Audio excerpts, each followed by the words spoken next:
इथं ना आदू आणि पक्ष्यांमध्ये एक छोटंसं युद्ध चालू झालं. आदूचं म्हणणं होतं पक्ष्यांनी त्याच्या हातावर येऊन बसावं, पण पक्ष्यांना काही ते सेफ वाटत नव्हतं.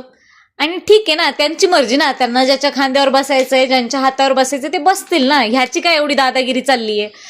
हा ना आम्हाला सुद्धा पक्षी नीट पकडू देत नव्हता. त्याचं म्हणणं होतं की तुमच्या हातात ना माझ्या हातात आधी द्या. कसं पॉसिबल आहे बरं? ह्याचं ना कधी कधी काय करावं मला काही समजतच नाही, नुसतं हट्ट करतो. पोपटा सांग, या पोराचं लग्न कधी होणार आहे?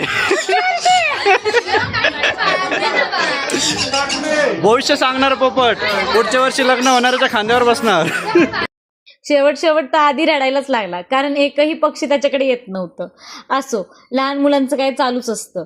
पण ना आम्ही एक आता ह्याचं बघा, कधी कधी असं वाटतं ना, ही मामा भाच्याची जोडी ना घरीच ठेवून फिरायला जावं, पण यांच्याशिवाय करमत नसल्यामुळं नाईलाज होतो आमचा.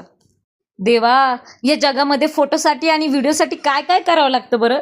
मला तर पालीची सुद्धा भीती वाटते, पण हा इग्वाना मी कसा पकडलाय मलाच माहिती. मामाला पाठवलं होतं आधीला आणायला, पण ह्या दोघांचं काहीतरी भलतंच चालू आहे बघा बरं.